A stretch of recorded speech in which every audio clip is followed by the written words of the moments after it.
Good morning, and thank you so much for creating time to join us right here on News Check. We are really excited that you are with us today as we are going to be taking you to different parts of the country and also addressing some of the issues that are shaping the news today, being the 13th day of the first month of the year 2021. We are glad that you created time for us. My name is Serfine Achieng, Ouma, and our sign language interpreter is Lucy Mwaura. Today on News Check, we are going to go green, talking about environmental conservation and some of the sustainable solutions that experts are coming up with in helping us better manage our waste, and what we need to know with regards to what your role and my role is when it comes to conserving Mother Nature, because as they've always said, Mother Nature can be very harsh if you become harsh to her. Now, we'll be talking about that in our conversation that will come later on in the course of this broadcast. But for now, there's quite a number of activities that are already underway right here in Kenya's capital, Nairobi. And we have that compiled in our reporter's diary just to give you a glimpse on what our reporters are out and about tracking for you today.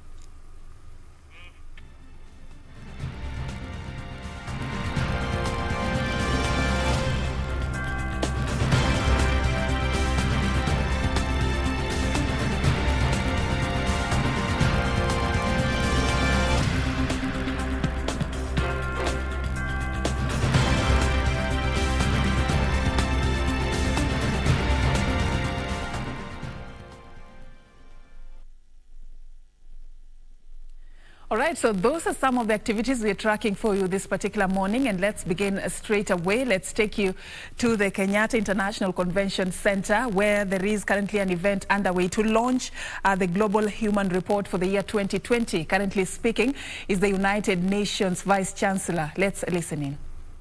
When we have inappropriate farming practices, and the land you continue planting until you reach to a level where even if you add fertilizer, you're not getting anything more. Or we use chemicals, or we use it. We need to link the environment, the way we have taken care of the planet, and the food security. Then the people will be jacked into action. We need to ensure that everybody understands the link between sustainable development as well as the environment.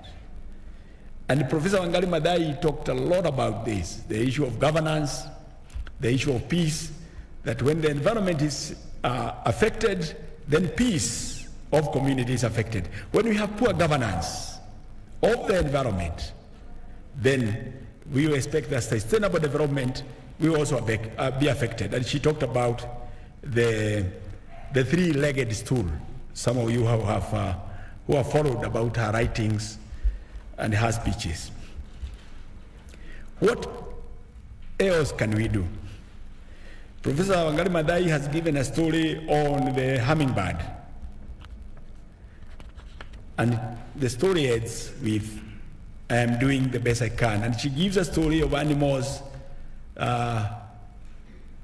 who were trying to put up a fire from a forest. And the bigger animals, those which had all the potential to do something, did not intervene. The only animal that tried to intervene was a hummingbird with its little beak.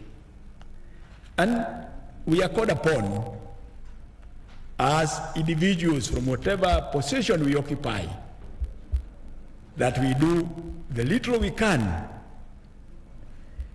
in ensuring this balance between the human freedom and the planet, that we must save our planet.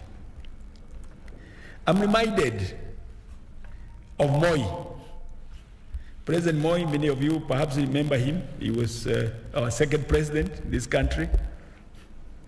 And he, at one time, I think it's about 3 years after he became president, and he set up what he dubbed as the Special Permanent Presidential Commission on Soil Conservation. And the chair of that was Honorable Serfine Achieng, former Nyaribari Chache member of parliament. The purpose of this commission was for soil and water conservation. As a president, he realized that there is need to galvanize everyone to save the planet. I think we need to, whoever has any influence, any position you have, we need to do this, even as we launch this report. I reminded that one time he called the entire cabinet in Machakos, and they held their meeting under a tree. And at that time, they worked to build up the gabions. Many universities are addressing these things in different ways. University of Nairobi has established a number of institutes to address this matter. The Wangari Maathai Institute for Peace and Environmental Studies, which deals with the issue of governance, the Institute of Climate Change and Adaptation, and the Center for Environmental Law and Policy. And also now, which has been there for quite a while, the Institute of Development Studies. I know many other universities are doing whatever they can to address this issue. We need to also take this down to the basic education. We had what was called the 4K clubs: kuungana, kufanya, kusaidia Kenya. 4K clubs: kuungana, kufanya, kusaidia Kenya. Coming together to act in order to help Kenya. How do we ensure that in the basic education, that those in nursery school, those in primary school, those in secondary schools are brought to the same level of this report to see that there is need to intervene in saving our environment. We perhaps need also to intervene through the teachers, through environmental education and ethics. Those are my few remarks for this morning. Asante and God bless you.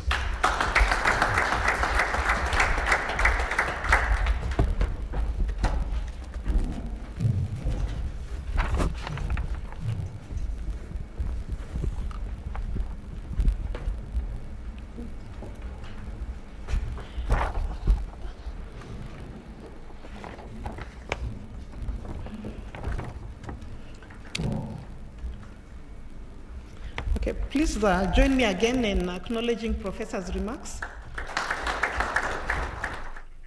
All right, an event that is currently underway at KICC this particular morning, right here in Nairobi. Earlier addressing the gathering there was the Vice Chancellor of the University of Nairobi, Professor Serfine Gitahi-Kiama, just addressing so many issues that touch on how we ought to address the matter that revolve around human development globally, a report that is going to inform key decisions that will be made going forward.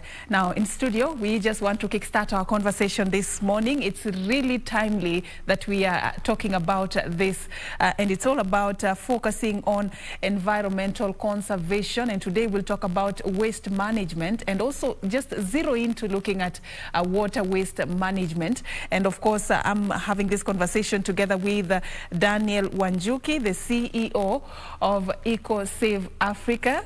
Daniel is a trained environmental scientist and an award-winning environmentalist, if I may say that. We'll talk about that later, though. But thank you so much for creating time for us. Thank you so much. All right. So looking at, generally, even when you're driving to the studios this morning, looking at our country, the status of Kenya and even just Nairobi, would you say we are a clean city, a clean country? Thank you so much. For a country that has in the past been given an award or been recognized for being a green city in under the sun, we have fallen off.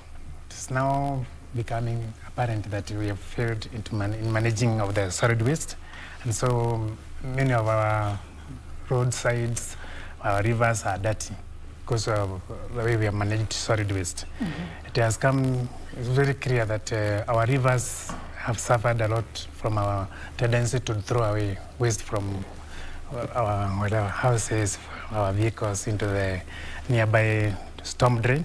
And we have noticed that Nairobi River and the river passing through Kibera down to Mukuru kwa Njenga is actually a flowing sewage. And it also carries a lot of solid, so it's actually a conduit for waste, both dirty water and solid material. And we even find that when we send people to clean up the river, there are all sorts of materials that are found there, including human cadavers, that is bodies that have been disposed there. So we've lost that title of a clean city under the sun. So it's not a river anymore. It's something else, far away from being a river. Exactly. What really happened? What would you say are some of the contributing factors to some of the pollutions we witness in our environment today? Yeah, thank you. At one time, we looked at waste as something that should be wished away. So long as it's out of our sight, it's okay. And so it's a tendency for everyone to get your waste out of their sight. But out of your sight is someone's backyard. So when we started doing that, we see waste being dumped on the roadside. It's out of the sight of the person who generated the waste, but it is someone's front yard. And so it becomes a point of challenge where that person actually is suffering the consequence of someone's bad manners or the consequence of our poor waste management policy. We had at one time trucks that would do louds at night picking garbage from different parts of the city. I was in Nairobi in the early 90s, and even allowed 1986, 87, I used to pass through the Nairobi, and it used to be a neat city. We did things properly. We had very elaborate waste management policy, and you would find a skip or a place where all the waste would be dumped along the street, and everybody observed that. But then came the privatization, when the local government failed to manage waste. Remember, you used to have commissions after commission. One would fail, the other one would come in, and all of them would, none of them actually managed the waste. When that happened, people, even in their backyard, started copying the bad manners of what's happening in the city center. And so our Kirireshwa, which used to be leafy green areas, Mulubaiga became as bad as the city center. And so it's actually a lot that has started out from the top, like they say, the fish, not from the head, and it has gone down all the way to our rural setup. What is the missing link? Is it just our rotten behavior, or is it the system? What is it that is the problem here, if you look at it from an expert's perspective? I believe it is the self-interest. When the moment I realized that your waste could be valuable, I can convert it into money, then it gets another meaning to the person who is walking in the street. He sees that waste, if I could grab a bit of it and take it to someone who can recycle it, I'll make some money. And so when we allowed those self-interest to dominate the waste management policy or the space, it meant then that nobody was allowed to pick garbage the way it used to be before, but there are interest. People who get contracts to manage the waste, but they have only a small part of that waste they have an interest in. So they will pick the plastics, which they can recycle. They will pick a few of the metals and the stuff, and they leave the rotting vegetable material. Is that because it's no longer interesting for them to collect it, or it's dirty? It's unpleasant. So what you're saying is, even in those who are involved in this sector, it's all about how much can I get out of it. It's not out of genuine concern for the environment. No, actually, the transportation of waste from here to the donor is not a very lucrative business. Just dumping it there, there's a lot of challenges, because along the way there are people who are rent seekers. They want to get money from the trucks. Down at this dumping site, before you dump, someone has to check whether your waste has all the components. If you have already sorted your waste and what you're taking to the dump site at Dandora does not contain what they want, they're looking for, they actually target you and they actually blacklist you from going to the dump site. We have seen actually even people losing their lives in the process of confronting the garbage collectors, stakeholders, those who hold the stake at the dump site, have even been violent against the dumpsters or trucks that deliver waste there. So it means, therefore, it's no longer about cleaning the town.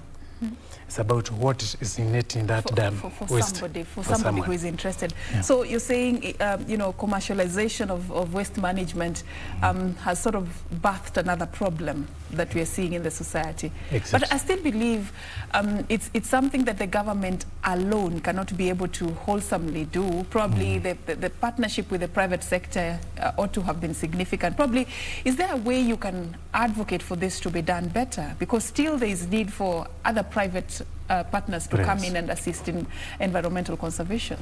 Can it be done better? It can be done better. As I sit here, I'm the chair to the public-private partnership in waste management. Yeah. And what we notice is we have several garbage collectors, but they are not able to get enough out of the process by getting paid for collecting waste. We've been trying to create another value from that waste, such that a person who collects waste in the industrial area, much of it may be paper, brown paper like carton material, packaging, some stuff from the airport, those quick fast food packaging.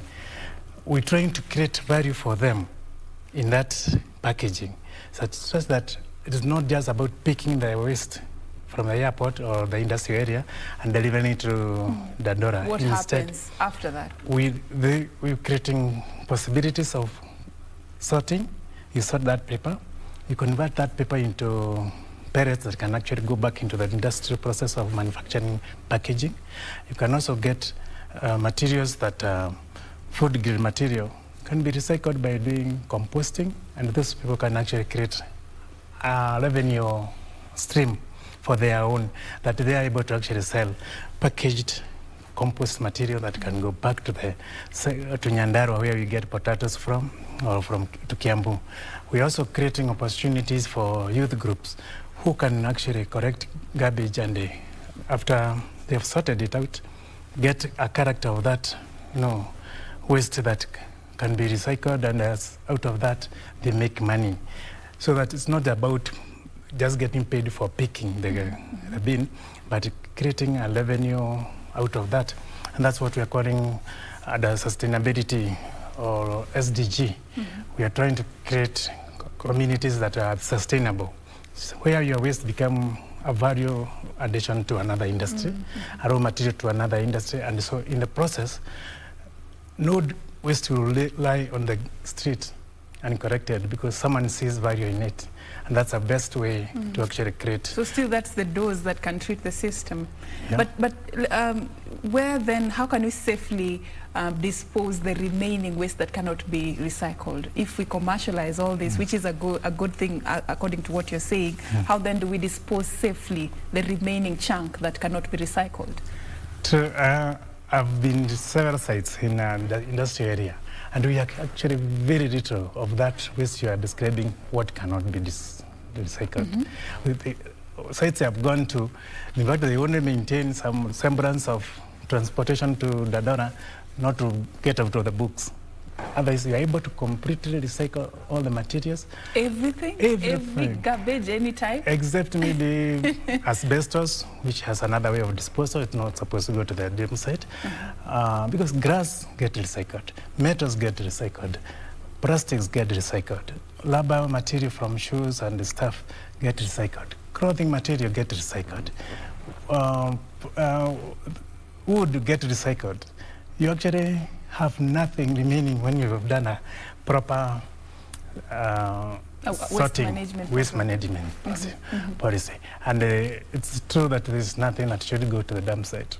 But have we tapped this opportunity? If you look at our level of investment in recycling, do you think as a country we have really tapped this opportunity, the one you're presenting this morning? Have we really explored how much we can benefit by just recycling the garbage that we produce daily? Actually, we talk about 80,000 tons per day being generated, but when you look at what any individual is doing, it's so little.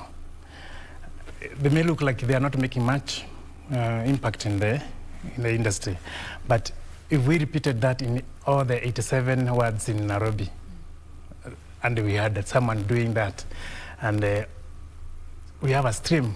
The government funds this process, creates opportunities for sorting of waste gives them, the youths, space, because that space is the biggest problem when it comes to ordering waste. If you are letting some go down in Nairobi, you may not be able to take all the waste that comes. In fact, at one point you'll just say, let that truck go to Dadora, I cannot handle it. But if this youths were given enough space to do this, and the government also focus on how to recycle, how to create an economy out of this waste management process, what we are calling the blue economy. It's this process of creating value out of waste that actually can actually make Kenya an advanced country in terms of waste management. We have everything going for us. We'll never have snow, so every day we can collect waste from Kibera without any interference from the weather. We can be able to clean our rivers by putting what we call traps, plastic traps. They are like fish net. You put on along the channels that drain into the river. No matter the distance, it's possible? It's possible because every small area has a youth group, all a CBO. So they can handle the stretch that cuts across their region? Yeah, okay. That's small. And so that makes sense. They are 90% efficiency. We interpret into 90% efficiency countrywide or citywide. So it's possible. Actually, it's possible and practical. We've seen groups like Kobo Green in Korogosho doing something very great in cleaning up the river. These are groups that are actually not even formal in their way of formation. They are just groups that come together. But from their drive, they have a very strong environmental conservation drive. They have been able to clean up sections of their river passing through their territory. And so if that happened all the way back to Onderi, where the river starts, we would have no river that is dirty. This story about pollution at the Nairobi River has been a subject that has been talked about over the centuries. I mean, what is it that is not being done right? Because even we are having this conversation right now, but you'd be surprised. I know there are a lot of efforts going into making sure that we clean up the river, but it's a problem that has been sort of like perennial, year in, year out. What is it that we are missing in this whole issue? I say a lack of policy commitment, because, for example, the last 2 years, Nairobi's city government, the county government, has been trying to clean the rivers by going into the rivers and trying to pull out stuff from the river. But we still have channels feeding into the river. So if we did one good cleanup of the river and then stopped all the waste from coming from the channels, because all those river drains, or the stormwater drain into Nairobi River, into Bagathi River, is happening under the watch of the government, the county government. If they could stop that, create traps that prevents garbage from reaching the river, and then every day someone is emptying that garbage. You mean that you will not need to go now to the river to clean the river. But I'm saying that come the further in June, when we are doing the World Environment Day, we will still don T-shirts. The usual stuff. We go clean up the river, 2 days year of we are back again.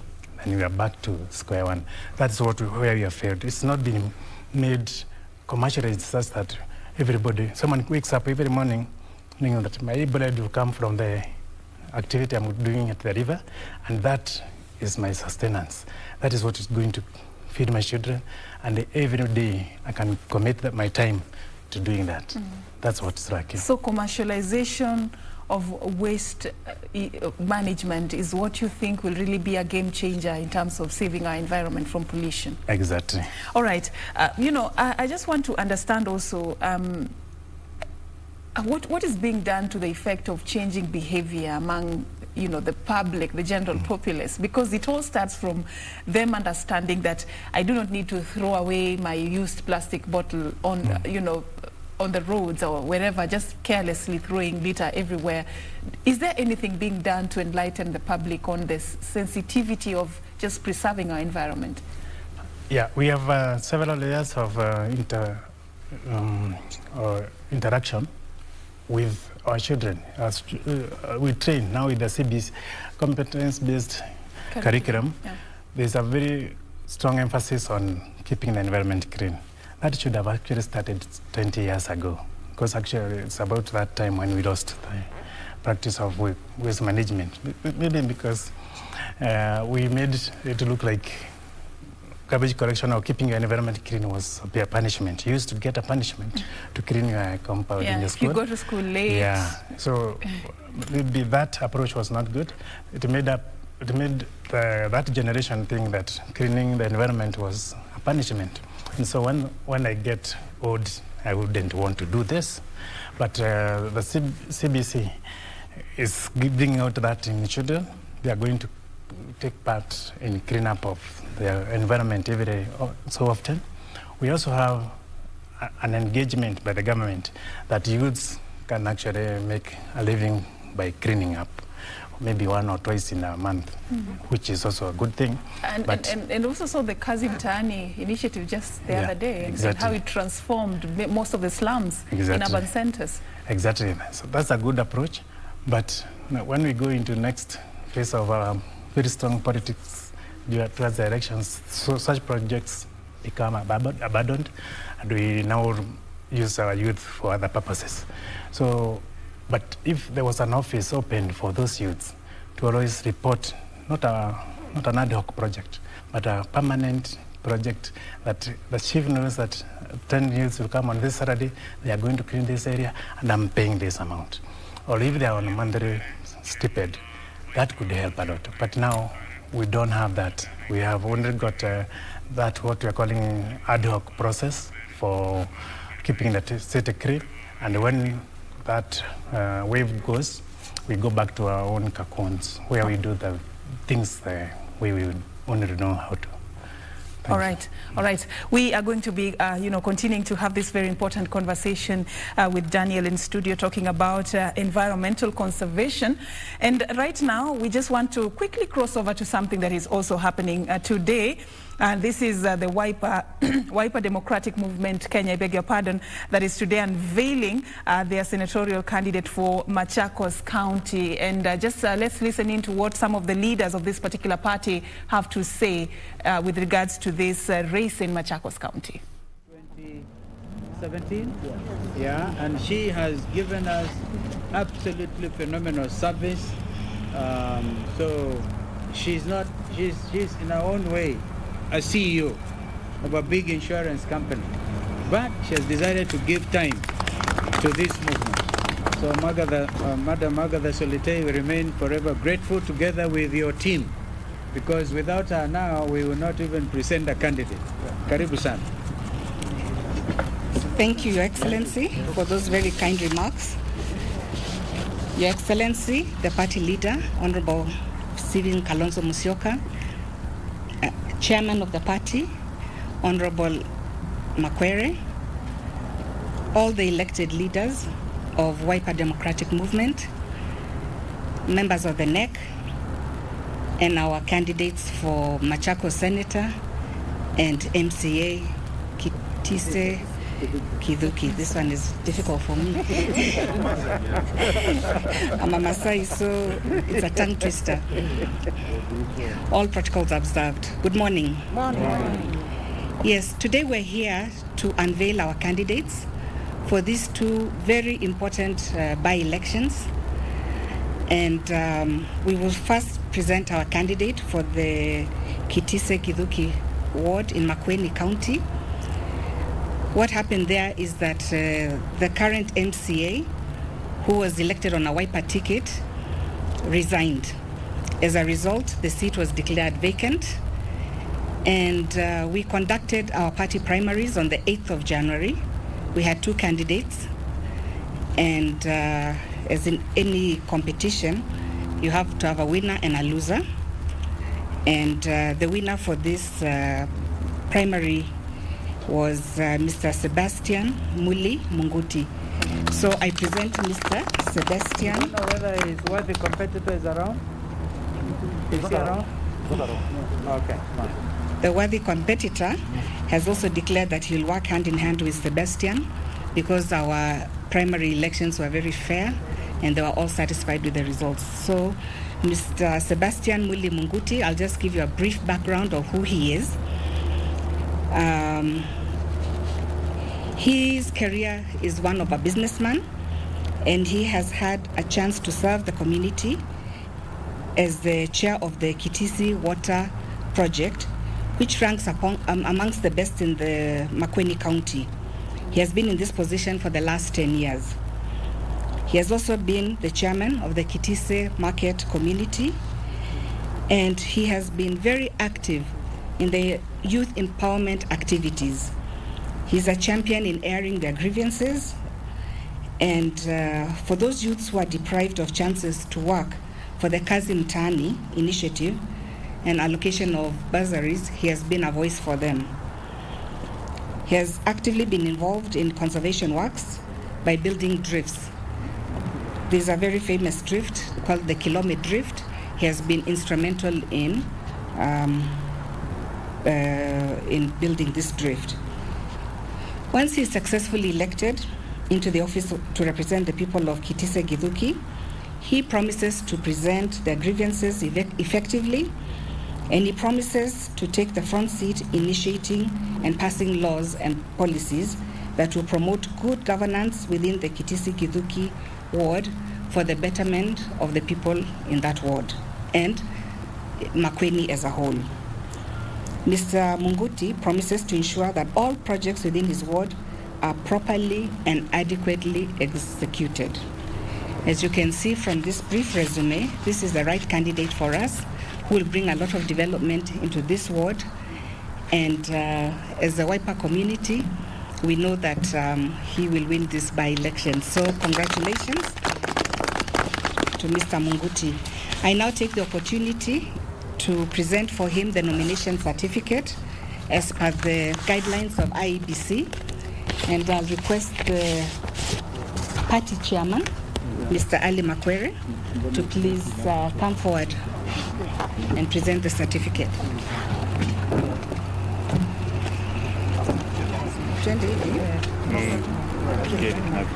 Party leader, you can join us. Yes, sir. I'll stand and cheer. I'll stand and begin to cheer. I forgot. Sorry.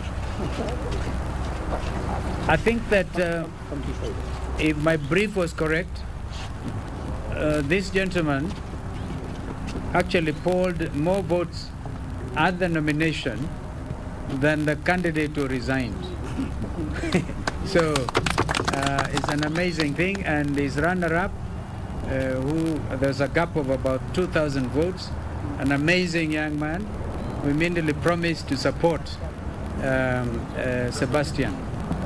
I think Mheshimiwa Daniel Kitonga Maanzo would probably attest to all this, because I suspect he's in the house, or is he under the tent? Thank you.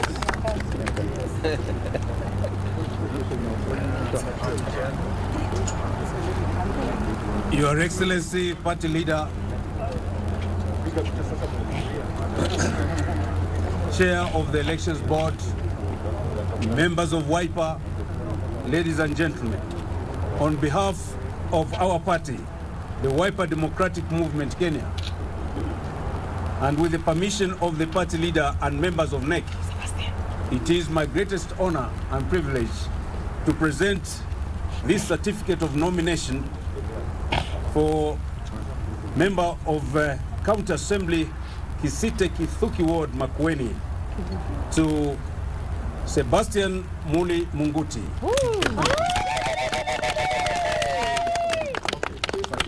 Okay, it's okay. Look at you, Apo.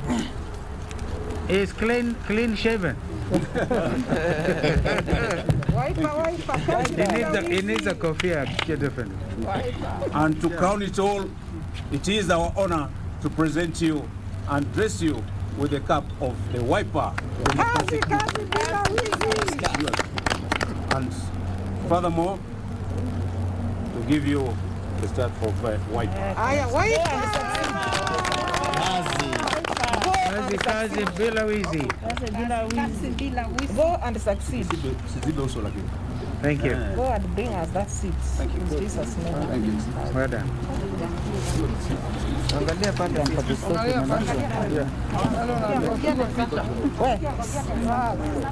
Sebastian, simama hapo. Wiper strong. Inaweza kuwa kazi ya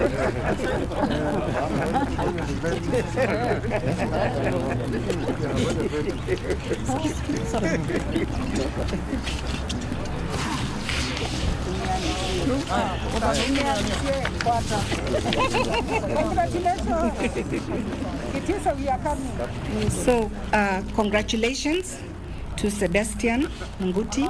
We wish you all the best. Now, the moment we have all been waiting for. On December 23rd, the Speaker of the Senate declared the seat of Senator Machakos vacant, following the sad death of the late Senator Boniface Kabaka. After that, the Wiper Democratic Movement, we went through a very vigorous vetting exercise to get the right candidate for this very important seat. We went through the whole process as per the party constitution, and NEC finally came up with the right candidate, who is Madam Agnes Kivindu Mudhama.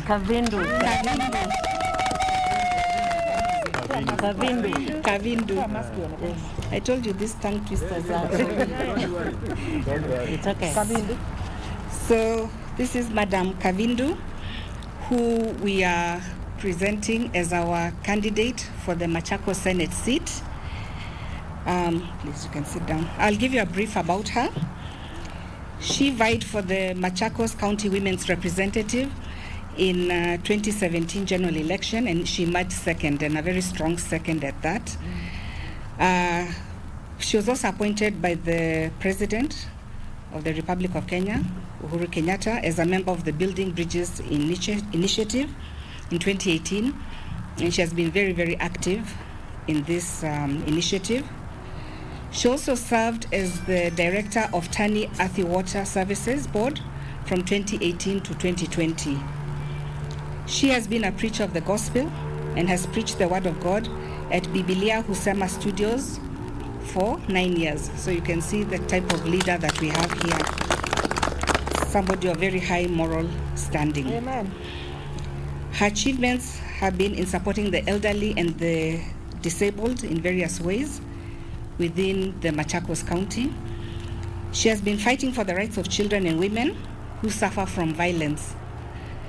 We know this is a very big problem in Kenya, especially in 2020 during the lockdowns. This became a very big problem. She has been very active in fighting for the rights of the girl, child, and women. She has been a community mobilizer in development.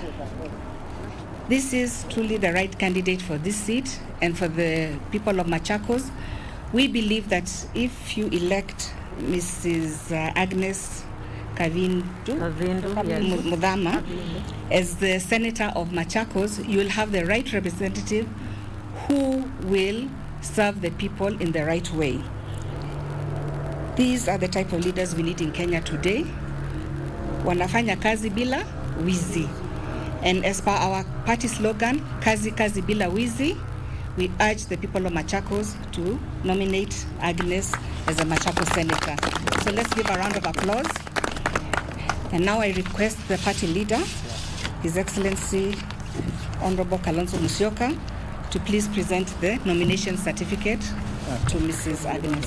Mama Tosha! Mama Tosha! Mama Tosha! Mama na Wiper!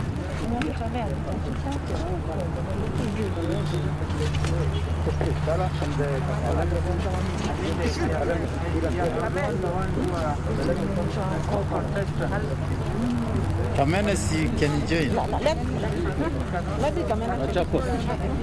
Machakos women rep. Simama hapo. Wavina. Yeah. Wavina ni kasi. Wavina.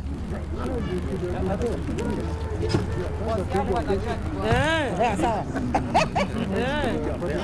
Najua tunakupenda.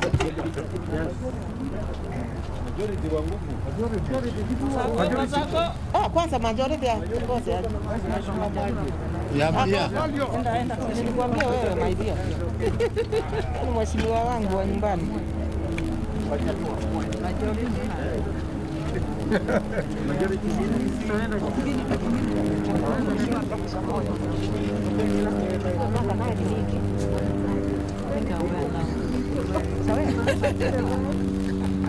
Nataka uonekane.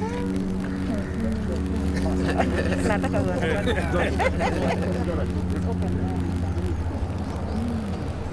Patrick, you have arrived at the very right time. Wow. Karibu sana. Kaa hapa karibu. Oh, you are next to Avinya, it's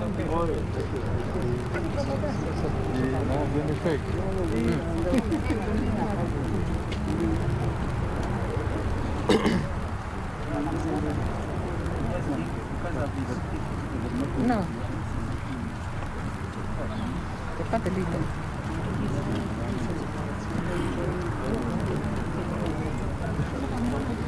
Well, ladies and gentlemen, I have the singular honor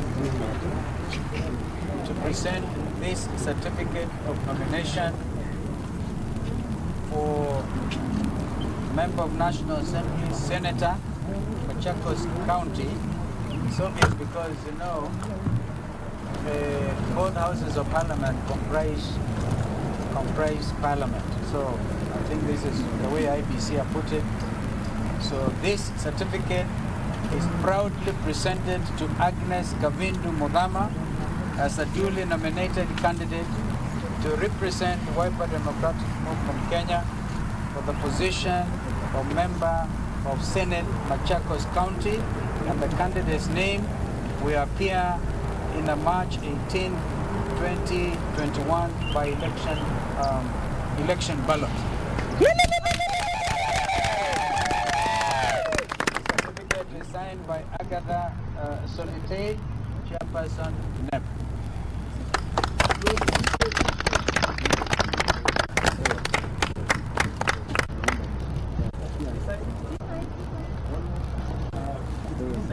Doesn't she look like the obvious winner? Yes. Ataharibu nywele. Hapana mbaya. Sasa hivi Wiper.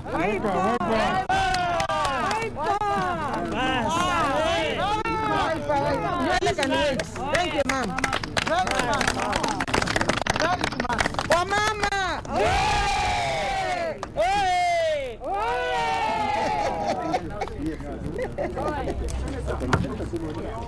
Mama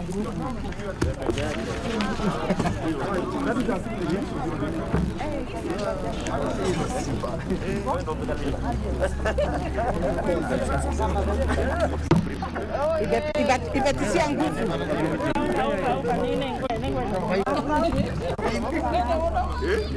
Na nani? Akaona mwali. Na that young man there.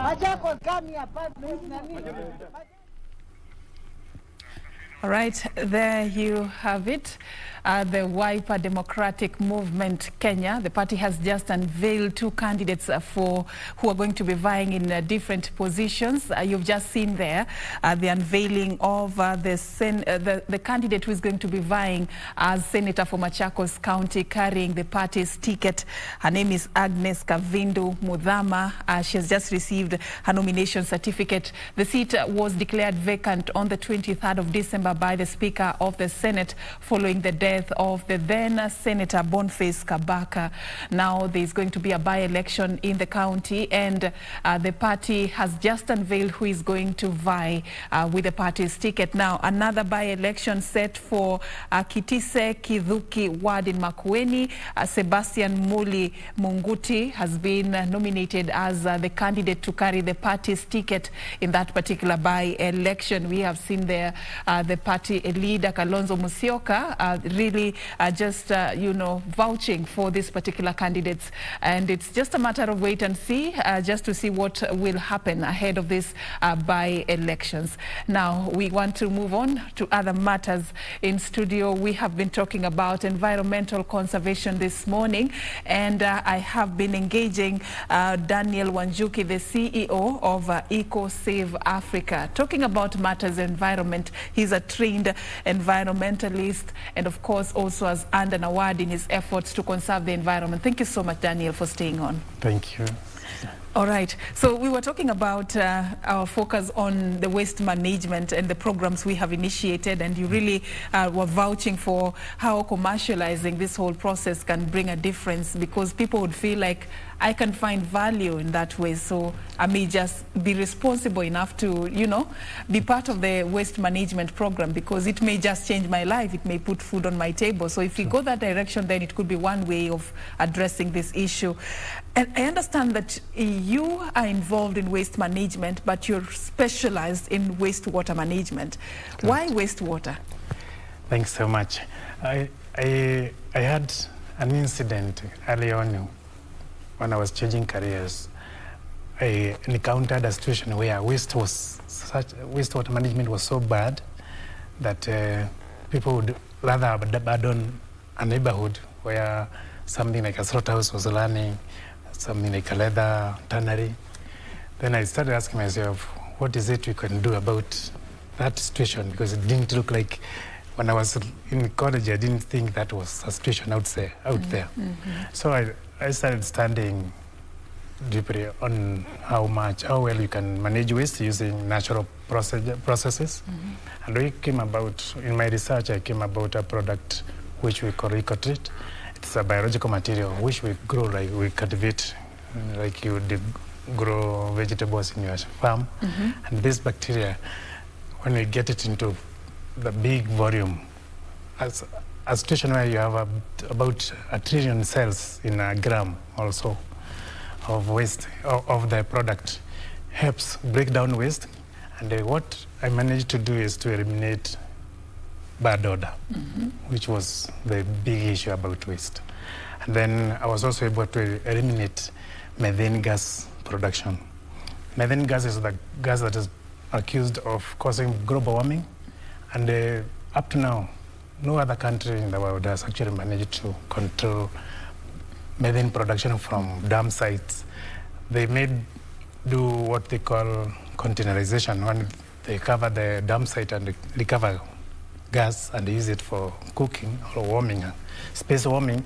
But in our setup in the tropics, we never do anything about that effect, it. Yeah. So it's emitted in the environment, air pollution. Yeah. It goes into the environment, mm-hmm. goes and creates what's called a global warming, the greenhouse effect. Because once methane is produced from whatever source, it goes to the highest point in the atmosphere and forms a layer.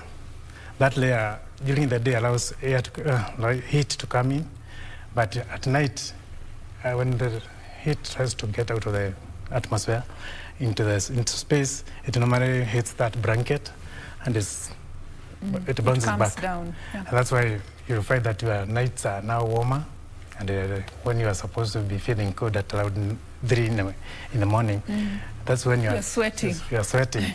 It means that the global budget for heat, the one that comes down and goes out, has not gone out. So by morning, you are starting with a warm atmosphere.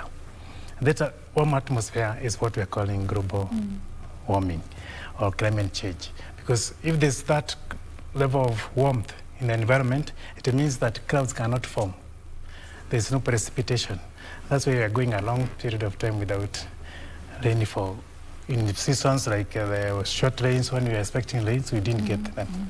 And now things change in January when we are not expecting rain and everybody... It's raining. It's raining. Back in the day in December, actually it was a very cold season in December. Nowadays, December is among the hottest. Seasons. I remember last week of November was one of the hottest ever in the world. And that's when you should have had short rains. In December, I remember we used to hand around the kitchen back in the village because it was very cold. You don't venture outside to go and get some maize to come and roast. Come and roast, yeah. But today, the fireplace is actually a forgotten place. Nobody really think about the fireplace as a necessary thing because it's so warm. There's nobody new. You really require to sit around the fireplace.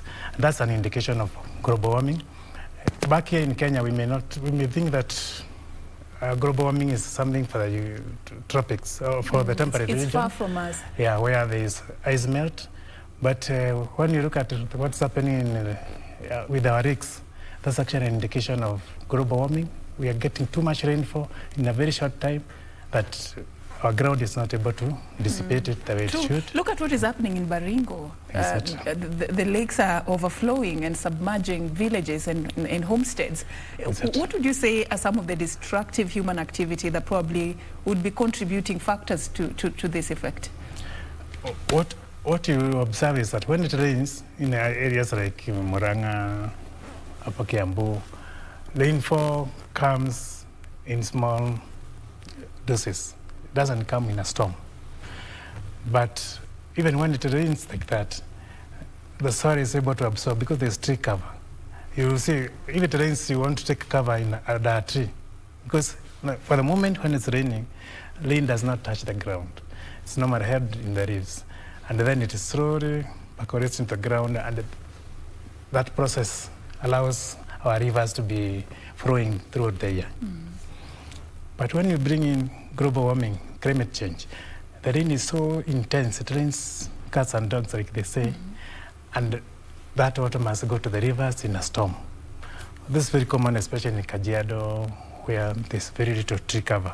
And what now we witness is that the river will swell for 3 hours, and then go back where it was for another 3 months, until the next storm comes.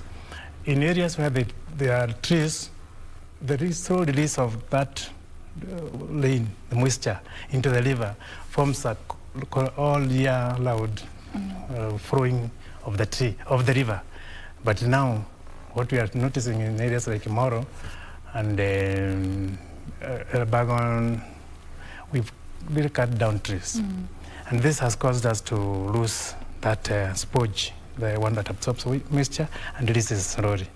Now, when a heavy storm flows into the lake is also not able to dissipate it, either through evaporation or even by soakage down to the ground.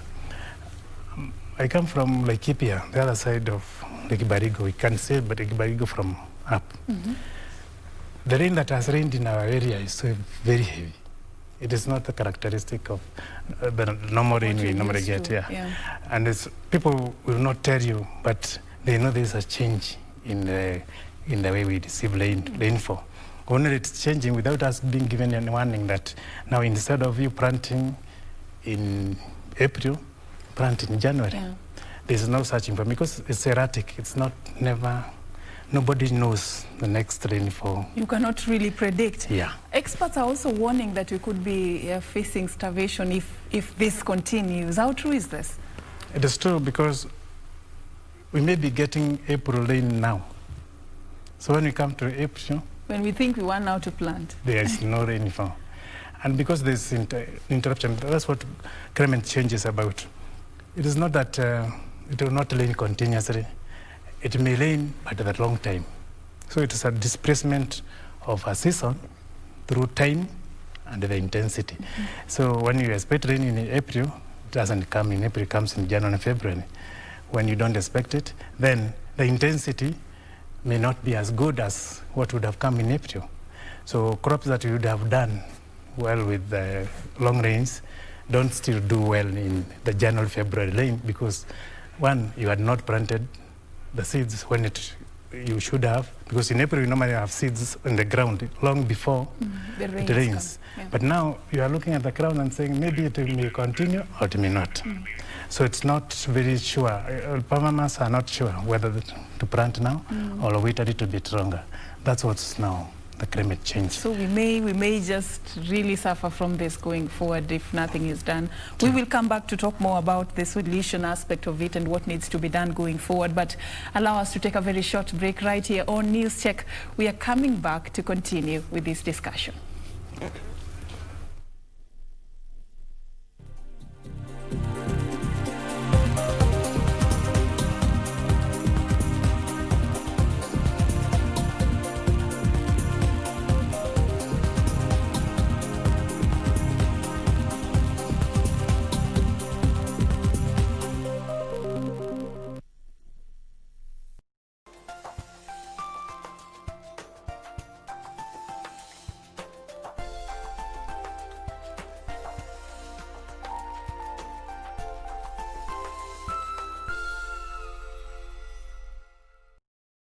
This weekend on KBC Channel 1. I was held captive for 12 years. Subject to escape with someone in the building. Now, humans hunt the lichens and vampires.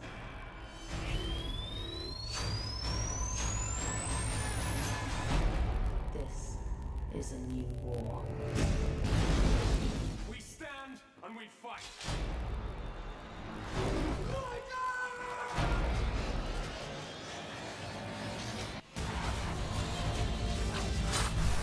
Bridges is more powerful than any of us.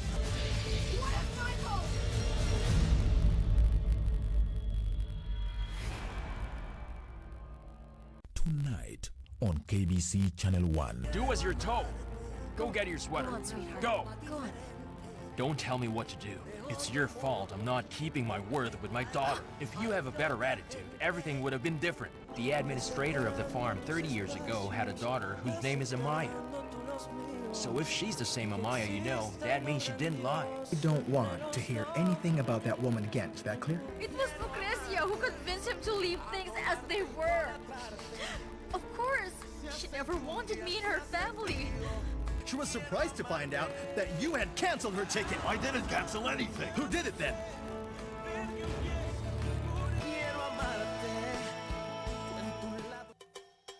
Two lionesses struggle to cohabit. Because I'm not going to stand here and be compared to some... Hey, Nancy, don't try me.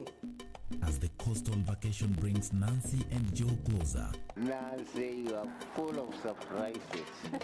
What would you like me to do for you this morning? Or will it be? Now, can you give us some space? No. He? Ni usherati. Watch your mouth, Mother Teresa. Or what? This game that you and Nancy are playing. Na nyinyi mmekuwa akina nani kuingilia mambo ya wazazi wenu? Stringed, making a comeback. Hotter. Just gonna stand there and stare at us? How do you think things will end up here? This is a conversation between your father and I. Sometimes it would be good if you just stand your ground. Wait, Mtoto, wait. What happens between me and Mama Paul is none of your business. Bolder. You know Mama Paul is leaving you. So what? What? I'm done being a puppet and dancing to your tune and manipulation. We called the clients and told them that your project is done. Only on KBC Channel 1. Fridays at 8:30 p.m. This weekend on KBC Channel 1. I know you are jealous because he has it better than you. Maybe it's high time you also need to look around for a suit, eh? Your jealous is becoming too loud. Quit your unsolicited advice, but you should remember that Queen A has it all under control, or otherwise. Dude. I think sane men should stay single for the rest of your life. Kinyanjui, what do you say? Tulu, my brother. Hyena and Ngoda now flames. Wonders shall never end. Who are you calling hyena and goat? You small person. Stay out of my life. Bara, you better start talking. Hey, what do you mean? We were going to talk anyway. How much?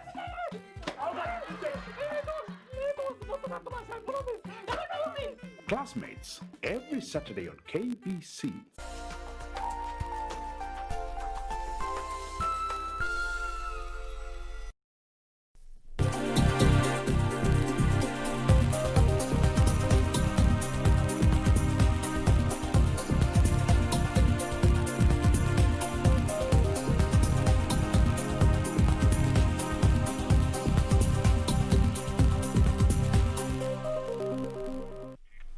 Welcome back, and thank you so much for staying with us. In case you're just joining us, this is News Check, a program that seeks to really open up the stories and issues that are shaping the news in the country as we have extensive conversations on some of these subjects. Today we are talking about environmental conversation.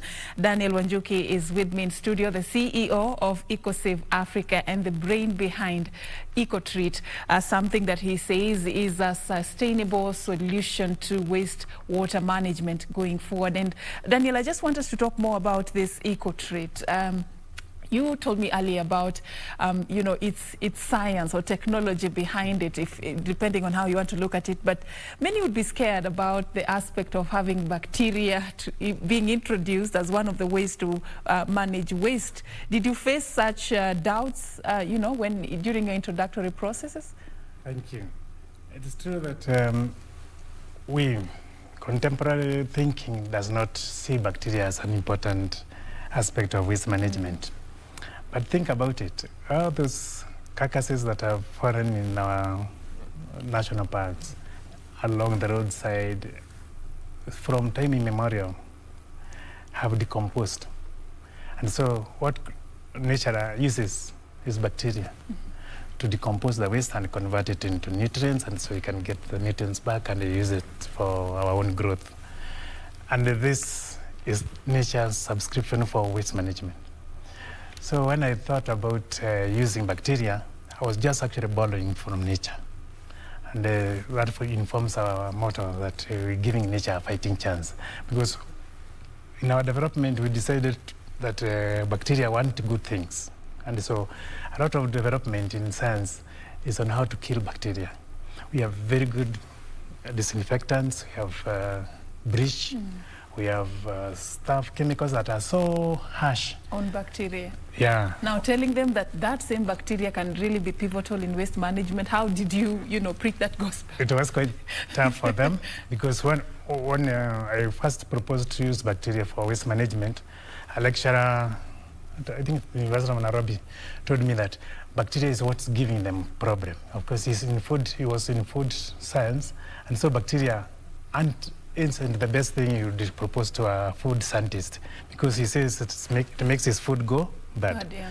So when you propose to use bacteria to manage waste, he sees you creating a monster that could end up in the food chain. And so it became difficult trying to push that idea until I was forced to go to do a master's project and course in my university to be able to actually think around how my proposal and also be able to get the language that I would need to actually counter the resistance. I also went to University of JKU, and the lecture I was given to help me in a project was an analytical chemist. He, in his training, anything in the water that is bacteria, it's bad. And so he also asked me, why do you want to create more problem for us? And we'd rather just handle what we have in the environment. But after I did my master's course at Egerton, and when I proposed to NEMA had just come into being around 2006. When I looked at a proposal that I want to do waste management using bacteria, okay, initially they told me also to look for some other peer review who could actually vindicate my project. But it happened that after I did my master's, when the new Minister for Environment, Honorable John Mishuke, was trying to streamline the slaughterhouse industry, he had, or through NEMA, heard that there's someone who is proposing to use bacteria to manage waste. And so my project, from just a thesis, was put into a national national discussion. And at that moment... Was that a breakthrough moment for It you? was a breakthrough moment because within a week, we had signed contracts with NEMA and the slaughterhouse owners, and I was supplying them. I had no capacity. Long process and back and forth.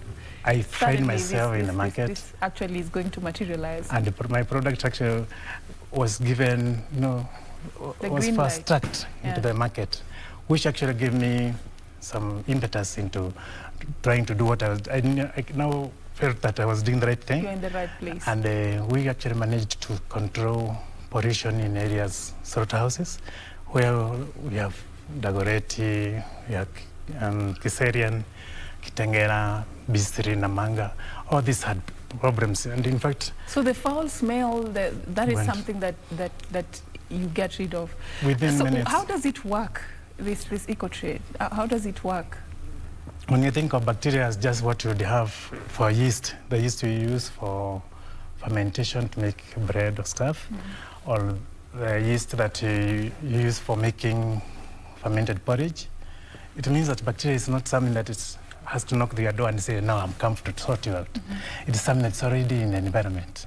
So what I do is I isolate the bacteria. Once I know this is the one I want, I multiply it into billions and billions of cells. And then I introduce that into the waste. It's like what would have happened in a natural process, but it's 10 times or 100 times stronger. So you fast-track the process of managing the waste? I fast-track the product into the introduction of the bacteria. And the population of bacteria is so high. We are talking about 3 billion cells per centimeter cubed. This water is 500 centimeter cubed. That is half a liter.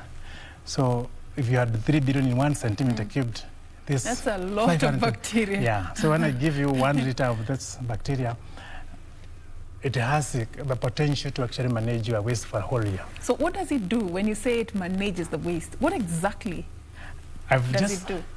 When I make the product, it's just some cultures of bacteria that are very hungry for food because there's not enough food where I'm growing them. All right. So when you introduce it into your waste, it's like you have introduced 100 rabbits into a small piece of land where they're hungry and they want to feed. Yeah, they're hungry. Okay. We will pick up from there, trying to make it easy for us to understand. Daniel Wanjuki there, the CEO of EcoSave Africa. We are picking up this conversation in just a bit, but right now let's go back to the Wiper Democratic Movement of Kenya party headquarters in Karen right here in Nairobi. The party leader, Kalonzo Musyoka, is currently speaking. Let's listen in.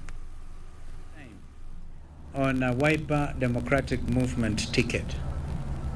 We are a movement that believes we are going to form the next government. Yes. Amen. Yes. And I just feel short of telling you, members of the media, you can take that to the bank. I'll tell you that at an appropriate time, because there must be full consultations going forward.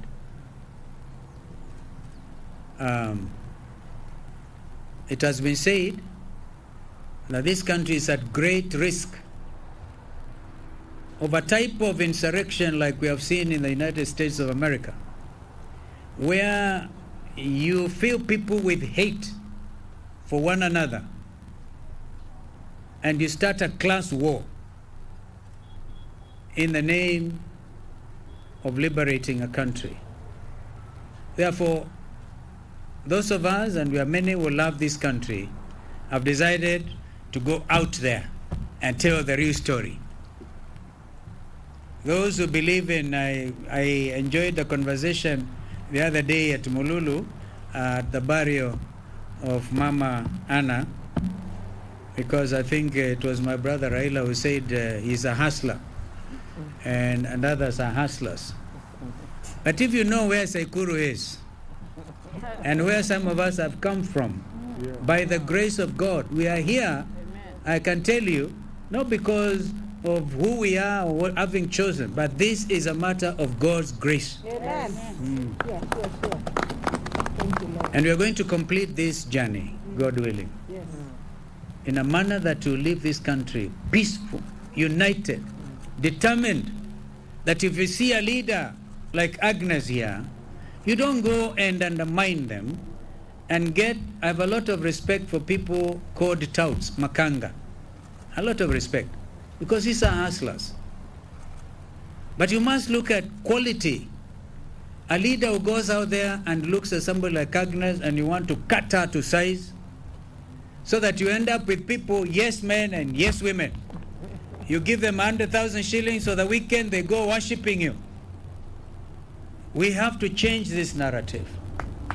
We have to change this narrative. I have no doubt that Agnes is going to be the next senator of Machakos County. Yes. We will go all out, and I'm calling on all the leaders to take this as their responsibility. Kina mama wote ambao wanajua tunawajali.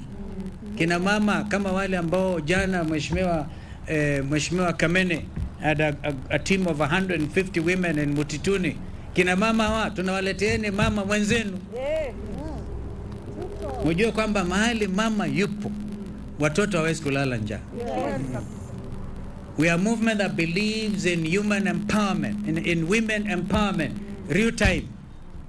So when an opportunity like this arises, minus those other corrupting thoughts that you may want to entertain, and I think I dealt with that from the word go, lift the veil and see a leader. Mama ambaye anajua najali kina mama wenzake. Chama ambacho sisi wenyewe kwa upande wetu tunawakaribisha kina mama wanaopenda nchi hii ili watafute tikiti ya Wiper in preparation for next year's election. We are not talking about 20 na vijana vile vile. We are not talking about 2022 anymore. We are talking about elections next year. So we are not leaving anything to chance. I said before that this party may have to employ scorched earth policy. We are not taking chances at all. Kwa hivyo nawauliza watu wetu wa Machakos County, mkubali kwamba bila Mungu safari hii hatuwezi hata kuanza. Tuna waenzi, tuna waheshimu, baitu itu amone ngandongoi ya uo wetana misingi ya kwazia uno ni muandua mondungania kana ndo angeta izu sisi yaika binduta kiongozi tamutongoi tumwikwate eti kauni uno twangi yeyu na kauno bikie batena ngwe na baiko sioketina. I don't want to go more kamba than that, but you know, because she's going to have to talk that language, I'm just sharpening her. A lot of those people going to vote will have to expect her to speak in that mother tongue. It's a beautiful language, just like the other so many beautiful languages we have in this country. So, ladies and gentlemen, Mheshimiwa Kala, the BBI coordinator in Lower Eastern, I congratulate you, I thank you for being very bold and representing the youth of this country. You are able to wait. Mheshimiwa Kalembe Ndile, mtoto wa squatter.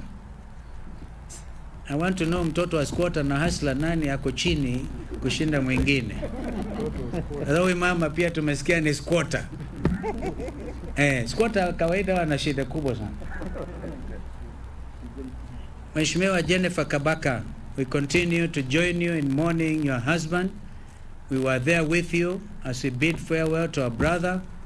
We will continue to stand together with you. And so we think we have the best candidate with the best vision. And because time is not on our side, we're going to hit the ground running. That's why we have invited here members of National Executive Council of the movement, and also that is the party leader of the Wiper Democratic Movement of Kenya, just currently speaking moments after the party unveiled the candidate for the senatorial race in Machakos County. Agnes Kavindo Mudhama is going to be vying on the party's ticket come the by-election. The vacancy was declared following the death of the then Senator Boniface Kabaka, and we had the party leader there talking about his confidence in the victory of the candidate that the party has just settled for to carry the ticket for the party. And of course, earlier we also saw another candidate, Sebastian Moli Munguti, who got his certificate to vie in Kitise Kidhuki ward in Makueni in the upcoming by-election. And of course, seems like everybody in this country is a hustler, suddenly speaking. But of course, on a lighter note, that was now in studio we have been talking about matters environmental conservation, and I've been having this conversation with Daniel Wanjuki, the CEO of EcoSave Africa, and we were just trying to understand the science behind EcoTreat, you know, a method that seeks to use bacteria to manage waste. You know, from a layman's perspective, one would want to ask now, does it separate the solid from the liquid, or what really happens? And you've talked about this also being a way of saving water that can be reused for other purposes. Tell us a bit more about how that also, you know, pans out. Thank you. Once you've isolated the bacteria and now you are able to domesticate it, kind of cultivate it like we do sukuma wiki, and store it whenever you want, a quantity that you can use on a site. The bacteria uses waste as a source of food. So it's not actually separating water from the waste. Okay. It's getting rid of waste. You are left with nothing. You have waste is broken down into water, carbon dioxide, and nitrogen. Therefore, there is no sludge left behind. There is nothing left. There's it nothing cleans up everything. Completely. Okay. And the final effluent, the water that comes out of that process is as clear as this water. Even the sewage water? Even the sewage water. So, because there's only organic material, what you're calling waste, solid waste, is actually food that went through your stomach but didn't get to be digested. When the bacteria is able to thoroughly break down anything that is organic, including petroleum oil, I'm thinking of diesel, grease that can come from a car wash site, it's broken down to water, nitrogen, and carbon dioxide. So having no sludge, it means you can now repurpose this water for reuse. As you can do lawn irrigation, you can do flushing toilets in schools and in institutions. You can repurpose this water, even you can discharge it on a stormwater drain. I'm using these examples. You're converting that murky wastewater in the septic tank into clean water as a way of actually probing my next argument. That water that comes from Dakaine gets into your house, you flush it 7 liters or so from your septic tank, from your cistern, drives the waste to a septic tank in your backyard. That water has actually not changed. It is still the same water, but it's polluted though. Polluted, so polluted by materials which we know. When you add EcoTreat has a medicine, an antagonistic effect on bad microorganism. So it actually, because of the numbers, the sheer numbers of bacteria catchers in EcoTreat, which I've said is about 2 billion per centimeter cubed, and your E. coli, which would be a contaminant in the water, maybe 100 cells or 100,000 in a centimeter cubed. Therefore means that EcoTreat is in so big numbers. Did they call it the tyranny of numbers? It has the tyranny of numbers that it actually antagonizes other microorganisms and actually eliminates them from the process. But this water, is it safe for consumption? I'm a bit concerned about that. It may not be safe. We have not reached there as a country where we can recover that water and use it for drinking. But it's possible? But we are treating water to a quality that can go to the swimming pool. You can use it for lawn irrigation. You can use it for car wash. It's only that we don't want to treat it as potable water. I'm trying to imagine of the bigger picture here. Like, for example, in Nairobi, the amount of water that we need vis-a-vis what is available for us, the ratio there is, there's still a long way for us to go before every resident of Nairobi can actually say that they get enough water that they need for their own daily activities. You know, is this also something you're exploring, like, you know, sort of addressing the water shortage problem in urban centers? Indeed, yes. We abstract from the Kaini Dam and the Sasomua Dam up to 650 million liters of water every day. When that water lands here in Nairobi, by midnight, that budget is gone. 650 million flushed down the toilet, used in cooking, used in all other activities. We have to get new fresh water from the Kaini. But of this 650 million liters coming to Nairobi, we could recover 400 through recycling and channel it to farming. Because farmers in Kajiado who do flowers who require water to do flower farming, but they have to compete with everybody else for the potable water, this clean water, to do farming. Well, we would be able to turn this water, the one that we have used overnight, into what we're calling new water, which is new water. Certainly, I would like to say that I'm actually a member of the International Standards Organization, a standardizing committee at KBC, which deals with wastewater, water and wastewater recycling and recovery and reuse. This is a forum, an international forum, where we are actually developing standards for this, for what I'm talking about. So this is not a far-fetched idea. It's not me driving the gender arrow, but KBC and the International Standards Organization have found a partner who could actually make this faster into the books, standard books.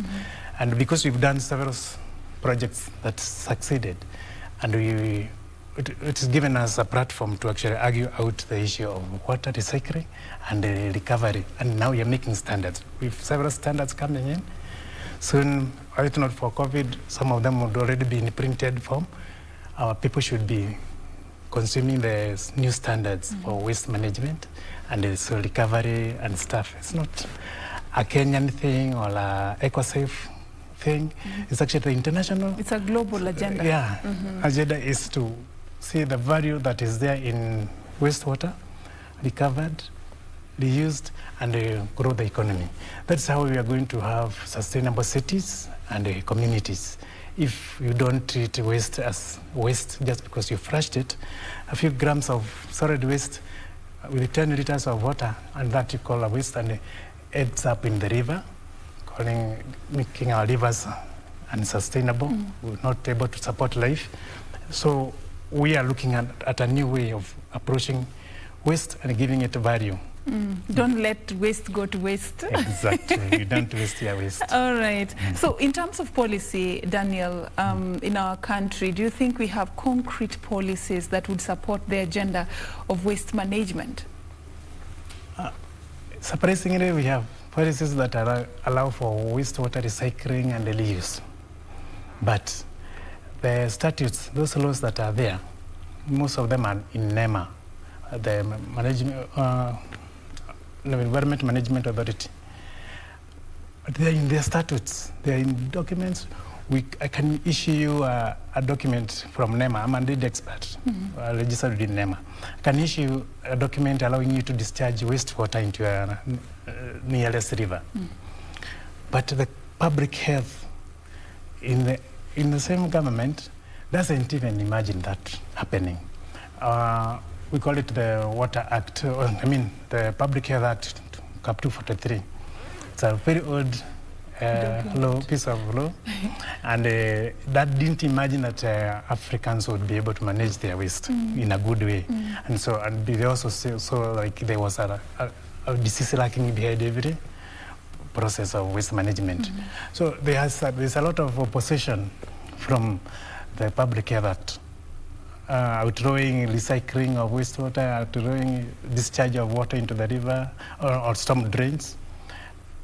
And with this actually been so the biggest laws are challenge. sort of working against each other. Yeah, they are working against each other. And then the third challenge is what we train in the universities.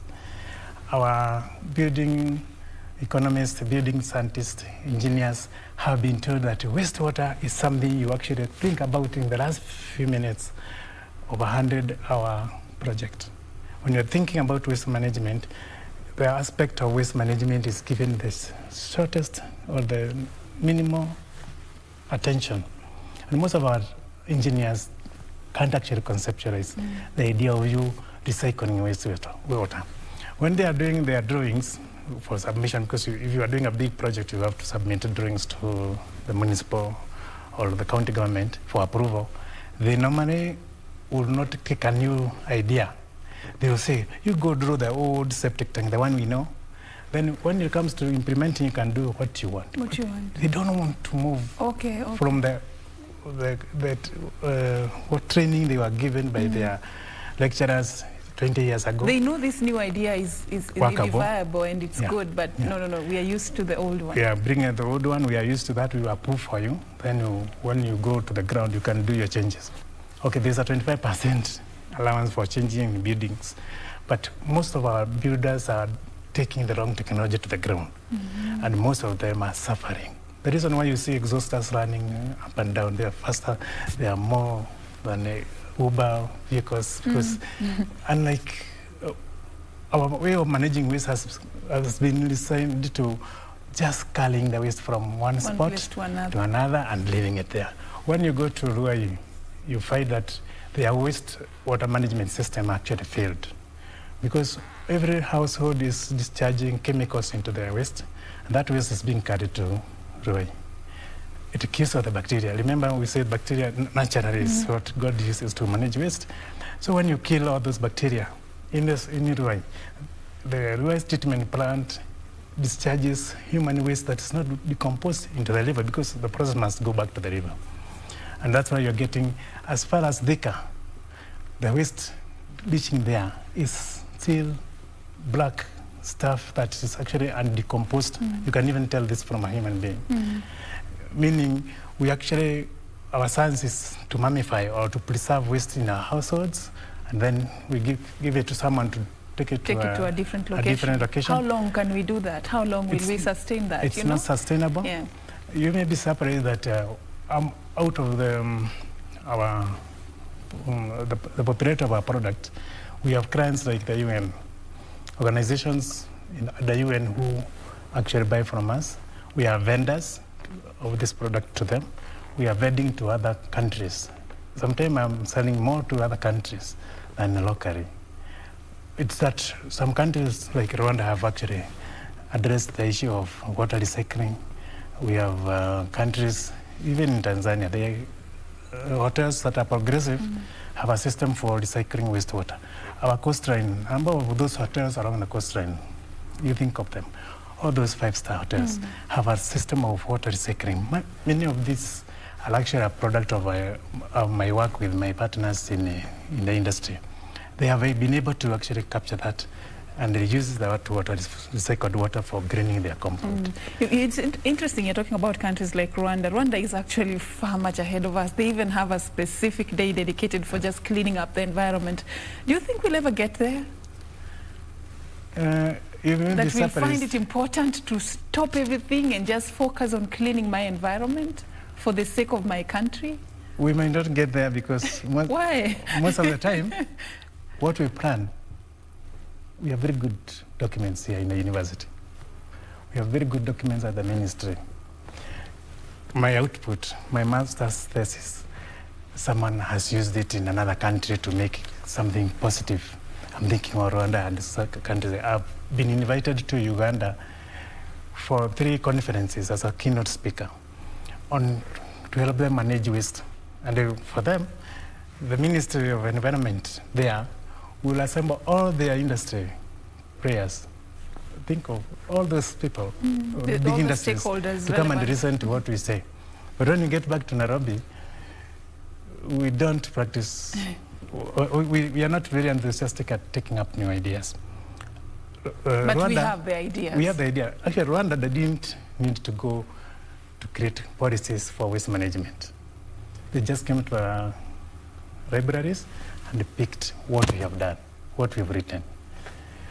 On the plastic, ban of plastic, we had several documents, and they picked one of them and ran with it.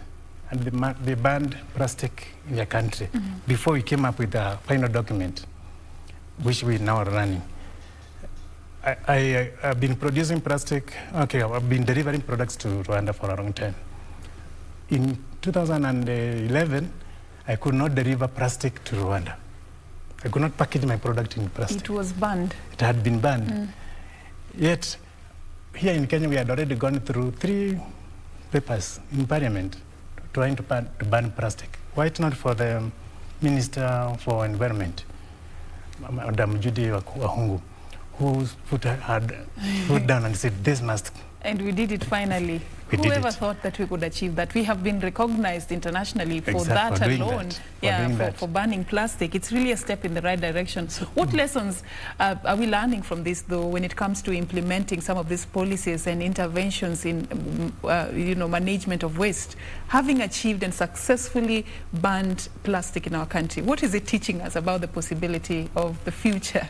I feel proud that we were able to do that. Actually, I was part of the National Steering Committee on the ban on plastics. Did a lot of materials on videos on what the impact of plastic on our livestock was in a slaughterhouse. We had a cow carrying 43 kgs of plastic in their stomach. So I did appreciate that we were able to do this, but it also tells us that we can actually reach the world. We should never forget that the United Nations Environment Program, or the office that manages waste in the world, actually is domiciled in Nairobi. And so we have the benefit of being in the kitchen. There are laws about environment. Do we take advantage of that? We don't. That's a funny part of it, because we have not been using that as a platform for actually being the first out in the field to actually implement those policies. But I've worked with a number of the UNEP people. I'm in the, we are setting the scorecard for the Sustainable Development Goals. A scorecard that's the goal number 17, where we will be able to score which countries in the whole world against the goals they have set. That gives us an opportunity to actually put Kenya ahead of the other countries. Because if we know the sustainable goal for sustainable communities and cities is that we should recycle about 75% of that water. Wastewater, we should actually implement it as soon as tomorrow. Then we have the fortunate ability to do what I'm doing. And this technology actually, being Kenyan, we have sold to many countries, including the Americas. I have actually handled LPUs from as far as the Americas, buying our product and using it for what we are proposing. We have the opportunity to actually push this agenda of wastewater recycling and giving it that commercial route. Because to what extent are you, planning to nationalize this? Is there a partnership, that strong partnership that would really see this become the solution for the future? Is there something happening in terms of even training other people in different areas to have that knowledge so that it's not centered around one region? Exactly. The first part is that the Minister of Water under the, that's 2019, actually gave us an award. The word we showed earlier. Yeah, by the way, let's we showed it, but we just want to really make noise about this. I said when I was introducing him, I told you he's an award-winning environmentalist, and as you tell us more about that award, Safi, I just like if you can get a clip of it, just to see this particular award. So when was this, and why did you get recognized? In the October of 2019, the Minister of Water ran a competition, worldwide. It is an international competition on the best technology that would help us adapt to climate change and improve sanitation. When we presented our paper, someone very clever, noticed that our product did not require mechanization. For you to treat wastewater to quality that it can be recycled, you didn't require mechanization. You don't require electricity. That we are able to eliminate methane gas from the process of waste management. Not even in the Americas, not even Europe has achieved this. We were able to do this with a very basic approach to waste management. And that's why I'm saying, when we did that, countries, about 9 countries have actually bought from us. They then, after reviewing our work, were able to give us the first position, this is the award, first position for outstanding innovation in the international category on wastewater management. So the award is about an outstanding innovation. First position for outstanding. It's actually first position. Yeah, you will not go to another country, I don't want to mention country, you will not find it. A level of that kind of technology that we have done. It was also given the first position for outstanding innovation at the international category, because it was not a record competition. We actually competed with more than 67 countries, and that's what we are given. Besides that, now that we have the award on our shelf, there's something else the government has done, and this is now about fast-tracking the technology to the market. The Kenya Climate Change Innovation Center, which is domiciled at the Strathmore University, appointed us for mentorship. They are incubating, this technology is being incubated by the government of Kenya for national usage. We are in the process. We are about 7 months now since the incubation started, and it should end sometime later this year. It means, therefore, that our technology is going to have a seat in the highest offices possible. We are going to give this as Kenya to the rest of the world, and they are going to pick it as a way of climate change, innovation, adaptation. And that's a product from EcoTreat. And it's just a product that has been birthed by one of our own right here in our country. Exactly. Yeah, having won an award, that is really something. Congratulations. It's really showing that, you know, we have people who are doing very great things to you know, sort of provide solutions for some of the challenges we are facing as a country. And I just want us to talk about the future, what lies ahead. And before that, I have a few questions from some of our viewers here online, and I saw one earlier. I hope I can still find it from there was one of our viewers called Michael. Yeah, Michael is asking whether it is safe to use a biodigester. I don't know where this is coming from, but you can also just shed some light on that. Is it safe? Thank you. I know what Michael is referring to. Michael is referring to a small unit that's normally constructed to manage waste. Mostly, it's used for emergency sites. Like if you are going for a camping, over the weekend camping in Masai Mara, and you don't want your waste to become a nuisance, you do what's called a small biodigester. It's something that maybe 1 cubic, that's 1,000 liters, and it's supposed to be only for emergency. You use it only for emergency, like when you're going for a camping.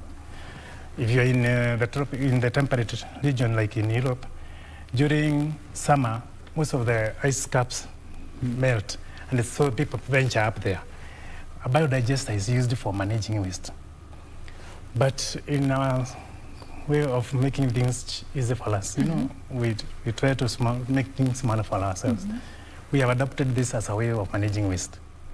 You go to Karen and someone has a 50 million worth of a house, but the waste management process is 70,000.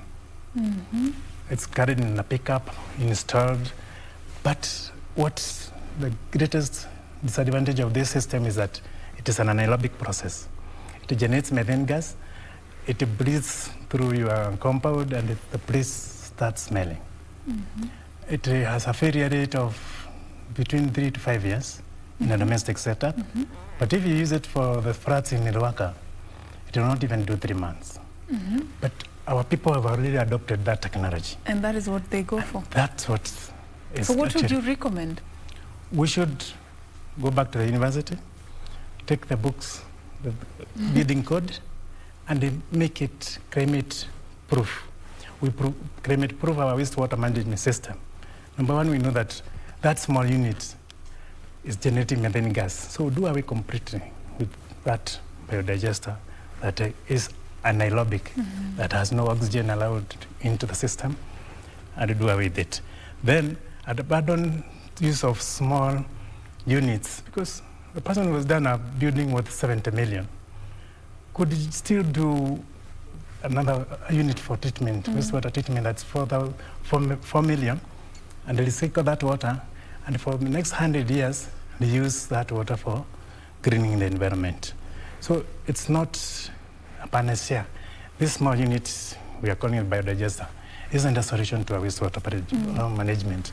I already said that I'm in standard making process at the KBC. The biodigester has not even brought its, the name to be known there. We've not had even a single discussion on how to standardize biodigesters. Everybody does his version. So there's no standards for it, sorry. So the sector still needs to be regulated? Completely.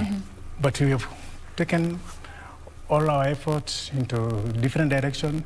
Everybody who's building is doing a biodigester in spite of the disadvantage. And your neighbor already is suffering because he's done 6 months with it and it's failed. What would you persuade you to do the same, knowing that your neighbor is actually exhausting? Because when you exhaust, everybody knows you're exhausting because the place smells. Ask him whether he went wrong, and if he's good enough, you tell you biodigesters are not the way to manage waste. At small modification of the same unit, capacity-wise, even with the NEMA, we've been given standards, guidelines on what to do when you want to do wastewater treatment. All right. I understand, Michael. I believe you have been answered there. And of course, another one, Christine Onyango, she wants to know where can I use the EcoTreat product? Like which places? EcoTreat will be used in your domestic setup, your pit latrine in the rural, a pit latrine for a school or marketplace. You can also use it for a small septic tank for a family of 5. You can use it for a community of 3,000 people, or 3,000 units, houses, like we've done in the river. Yeah. We've set a system somewhere in the river where the treat waste for 3,000 households, and the water coming out is clean enough to go to the river. We can also do for a municipality. We do industries like vegetable refining industries, sugar millers, or this anywhere where this organic, what we call organic waste, our product can be used. But for Christine, a small package of maybe 500 grams of our product will sort you for 1 year to 2 years. Okay. Yeah. At how much? At a cost of about 2,000 shillings. Okay. So it's all not right. a cost center, it's actually, we're bringing it as a solution to help us and our children live in this world as better citizens. All right. That is Daniel Wanjuki. Daniel actually has just been shedding light on some of the ways in which we can better manage our environment. And that is just touching up on our topic that you were discussing this particular morning, that is managing waste. And he's really done quite a number of efforts in just making this happen. He's actually, he has invested time, research and effort in this, and he recently just got an award, an international award for that. Just tell us a bit about that. Now we have it, you can clearly see it. Yeah, thank you. Yeah, for the viewers to see. Just to recap, how do you feel, having been recognized for your efforts to conserve the environment? Thank you. After having learnings with the lecturers who told me that this was a bad idea and that it was going to increase pathogenic bacteria that can cause diseases, after me going back to study deeper on this, but then getting a break into the market and also solving problems with slaughterhouses, sorting out piggeries, having really improved the sanitation in schools, and now having the platform to actually go to the world and give them a solution. I really feel proud. Actually, it was an award that actually culminated into, that self-realization that, all this was not in vain. I really appreciated that. That the Ministry of Water really saw through there were many proposals and stuff, but they saw the potential in what we were proposing. When you look at it, does it give you a greater sense of responsibility? It does, and I'm proud when I deliver consign products to other countries, and I say, okay, we're giving back to the world something that's better than they can have from their own side. And this actually gives me that satisfaction that my country has actually supported me. That now we are with the Climate Change Innovation Center, and they are packaging this product for use in the whole country. We could find the way you use salt for seasoning food, we could be using EcoTreat as the only waste management project. All right. Daniel, I want you to, we're just about to wrap up this conversation, but I want you to take a few minutes to just talk to Kenyans this morning about the need for us to reinforce our efforts when it comes to conserving the environment. What do we need to know? What do we need to start doing? And what is it that we need to stop doing going forward? Thank you.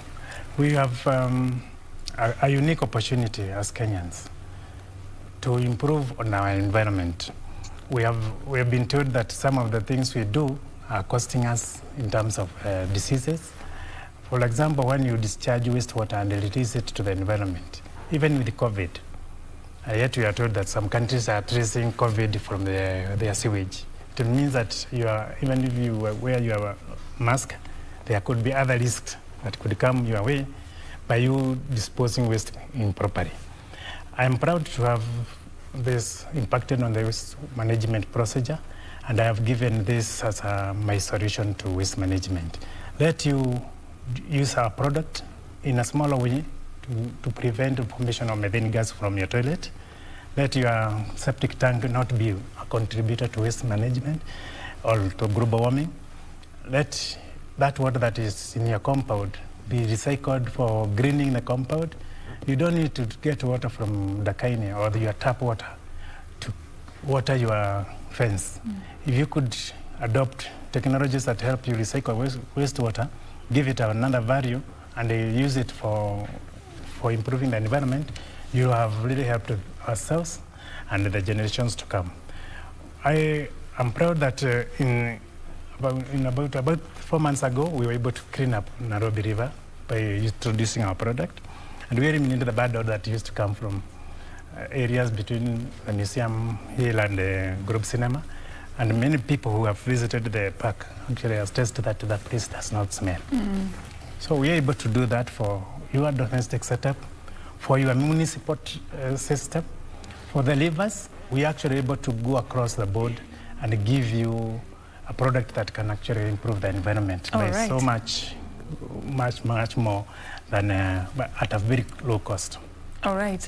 Well said, Daniel Wanjuki. We really appreciate you creating time for us and, just shedding some light on what we need to do in terms of conserving the environment and also opening up our minds on some of the innovations that are coming up with regards to wastewater management. Congratulations for your work, by the way, and keep doing what you're doing for the country. Yeah. Of course, that marks the end of our program. We are now going to be handing over to the Swahili version of the program, Tamrini.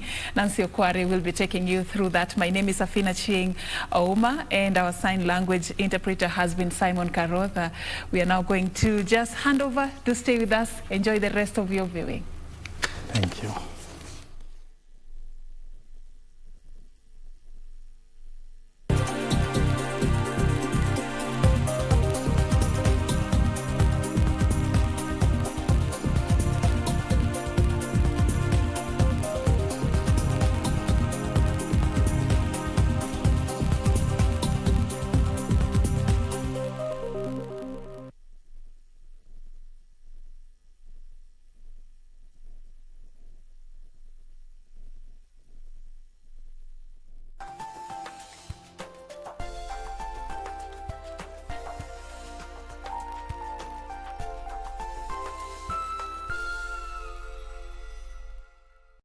Faisal ndio aliwekelea bid ya TV na ndio hii anaenda nayo. Faisal, hebu tuambie ni vipi uliwekelea bid?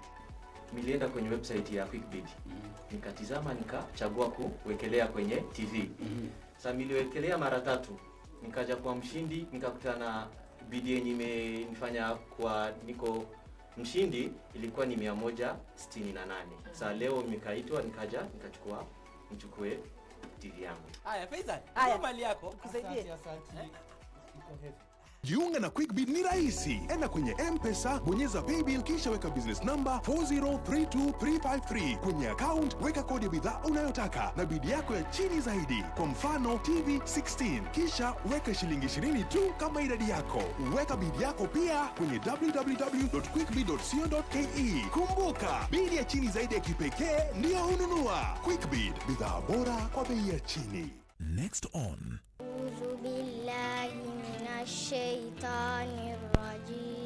Iwapo una nia utafaulu biidhnillahi ta'ala, na kama huna nia basi vitendo vyako vitakuwa hafifu.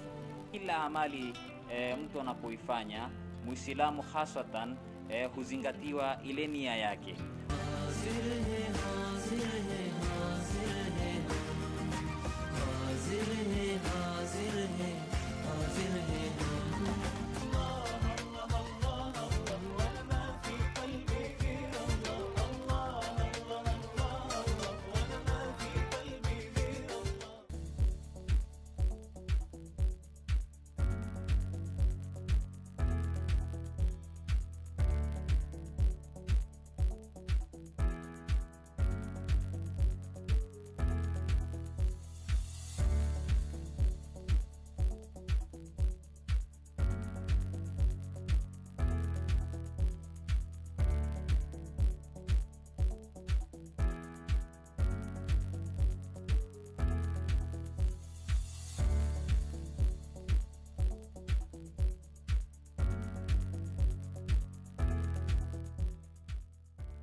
On the next episode of Naona kama kiasi hiki hizo zitatosha, sio?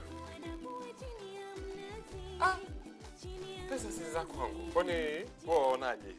Lazima ujue senti zatoka wapi unazokula. Sikujilia tu na kujistarehesha na nini kama tuonavyo hapa TV, makochi na nini. Si chake hicho chumba, ni muongo. Nitakusema na wewe nyamazeni, nitakusema si chako. Waacha babako baki kopesha kahawa na mahamri. Wareresha tu zako Malindi. Nyo.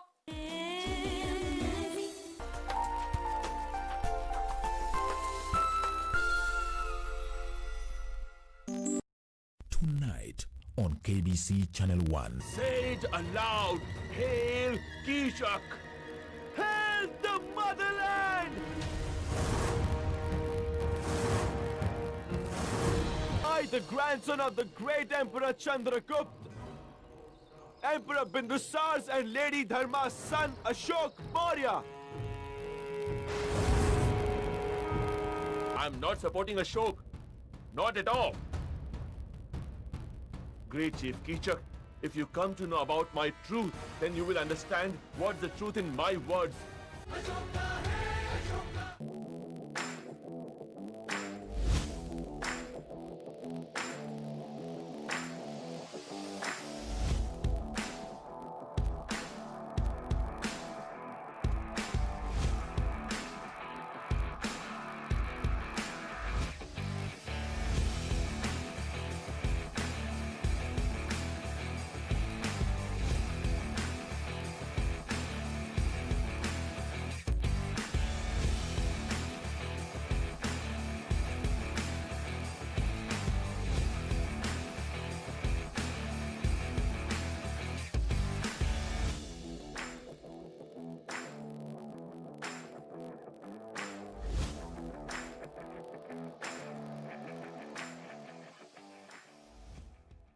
On the next episode of Naona kama kiasi hiki hizo zitatosha, sio?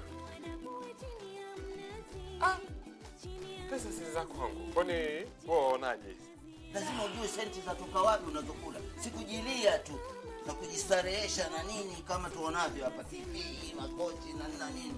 Si chake hicho chumba, ni muongo. Nitakusema nebeni nyamazeni, nitakusema si chako. Wacha babako hapa kukopesha kahawa na mahamri. Wareresha tu zako Malindi. Nyo.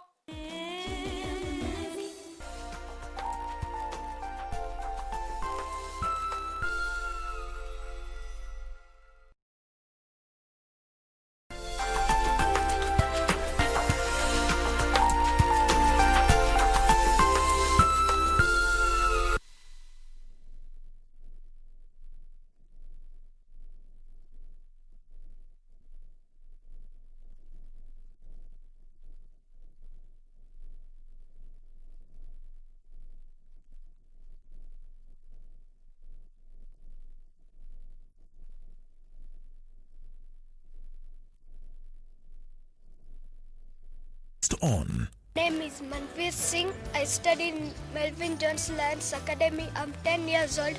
I train in Bucks FC and I'm under 11 top striker. I want to pursue football as my career because I love it from the beginning of when I started sports. Alicia, how many times have I told you not to do yourself on television? One of our donkeys in the story is quite lazy, and this makes for a very good story.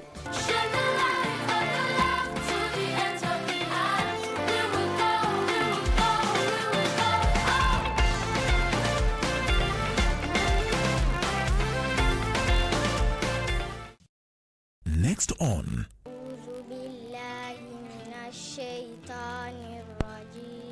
Iwapo una nia utafaulu biidhnillahi taala, na kama huna nia basi vitendo vyako vitakuwa hafifu.